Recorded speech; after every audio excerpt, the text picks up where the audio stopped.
শোনো গো প্রভুর এই নিবেদন, তোমাকেই ডাকি আমি বাঁচি যতক্ষণ, আমি বাঁচি যতক্ষণ।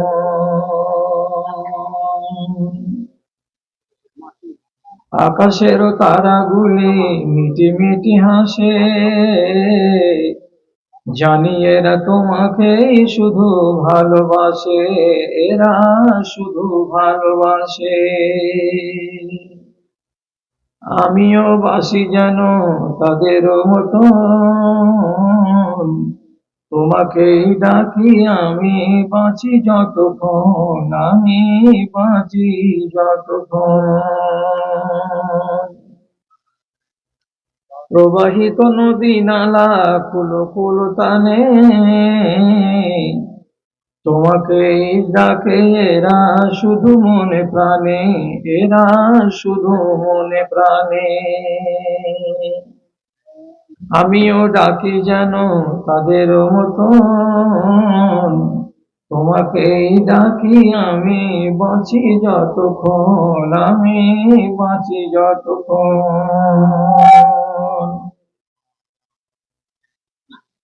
থেকে থেকে শুনি রাতে কত পাখি ডাকে, দুঃখ কি জানে না তারা বড় সুখে থাকে, তারা বড় সুখে থাকে। তাদের মনের মতো করো মোর মন, তোমাকেই ডাকি আমি বাঁচি যতক্ষণ, আমি বাঁচি যতক্ষণ।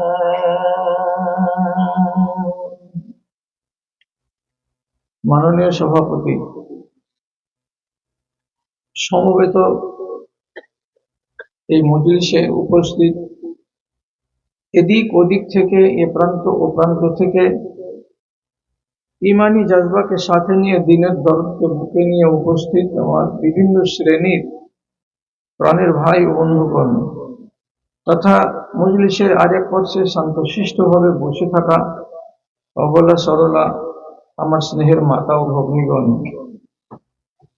আল্লাহর অশেষ শুকরিয়া এবং তার সংক্ষিপ্ত স্তুতিবাদ গাইছি এই অজুহাতে যে রব্বুল আলামিন আপনাদের এই পাড়ার এত বড় মসজিদ যা আমি এর আগে দেখিনি, তার উন্নতি কল্পে অনুষ্ঠিত আজকের এই প্রোগ্রামে আপনাদের মুখোমুখি হতে পেরেছি। আপনারা বসে আছেন কিছু শুনবেন বলে, আর আমি এখানে এসেছি জ্ঞানের কাঙাল মানুষ, বুকে সাহস করে কিছু বলবো বলে। আমার ইরাদা হলো আমি যা বলবো তা সত্য বলবো এবং কোরআন ও হাদিসের আলোকে বলবো। আপনার দায়িত্ব হলো কথাগুলোকে মনের কান দিয়ে শ্রবণ করা এবং তার প্রতি সমর্থন জ্ঞাপন করা এবং তাকে শ্রদ্ধার সাথে গ্রহণ করা। আমি খুব লম্বা সময় আপনাদের নিব না, কেন যে জালসার ময়দানে চলে চলে আমার একটা কঠিন অভিজ্ঞতা হয়েছে যে আজকালকার মানুষ বেশি সময় ধরে দিনের কথা শুনতে পছন্দ করে না। তবুও তো আমি দাবি করতে পারি আপনাদের কাছে যে আপনারা আমাকে কম করে হলেও তো 1 ঘন্টা সময় দিবেন, যে এই সময়ের ভেতরে আপনারা আমাকে ছেড়ে পালাবেন না। তারপরে যদি 1 ঘন্টার পর আপনি চলে যান এইখান থেকে, তখন একটা আমি বলার মতো অবকাশ পাবো যে লোকেরা আমাকে অবজ্ঞা করে যায়নি, রাত বেশি হয়েছে বলে চলে গেছে। আমি যে কথা আপনাকে বলতে যাচ্ছি, আপনি আপনার কানটাকে একটু সজাগ করুন, কেন যে আমার কথার ভেতরে জিজ্ঞাসা থাকবে অনেক বেশি। এখানেই আপনার কাছে কৈফিয়ত চাইবো তা নয়, এই জিজ্ঞাসাটা আপনার মগজের ভেতরে ঢুকিয়ে দিয়ে যাব। আপনি জবাব তৈরি করবেন, যতদিন বাঁচবেন ততদিন, হয় 8 দিনে, না হয় 5 দিনে, না হয় 6 মাসে, না হয় 6 বছরে। এই জিজ্ঞাসাটুকুই আপনাকে বাঁচিয়ে রাখবে ইমানের রাস্তার উপরে। এই জন্য হলো কথা। তা হলো কোরআন মাজিদে আল্লাহ রাব্বুল আলামিন একগুলো লোকের কথা বলেছেন, এরা সব পাস, কামিয়াব, সফল কাম।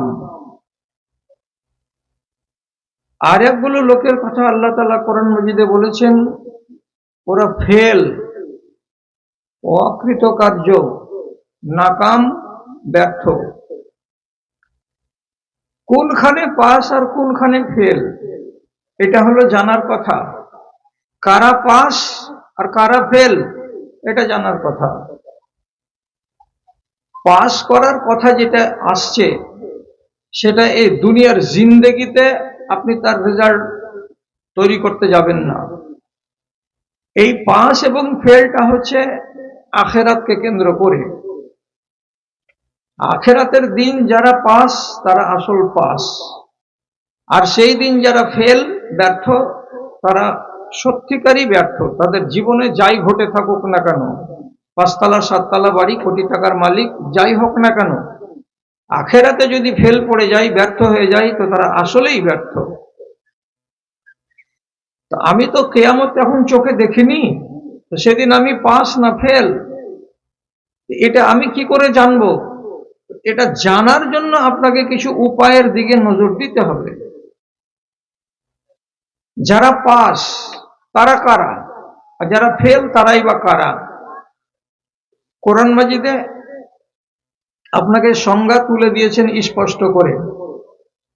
প্রথম আয়াতে আমি বলছি, আল্লাহ তাআলা সূরা বাকারার ভেতরে বলছেন, আল্লাযীনা ইয়ানকুযুনা আহদাল্লাহি মিন বা'দি মিসাকিহি ওয়া ইয়াকতারুনা মা আমারাল্লাহু বিহি আন ইউসালা ওয়া ইউফসিদুনা ফিল আরদ উলাইকা হুমুল খাসিরুন। যারা আল্লাহর অঙ্গীকারকে দিনে রাতে ভঙ্গ করে, যারা আল্লাহর অঙ্গীকারকে দিনে রাতে ভঙ্গ করে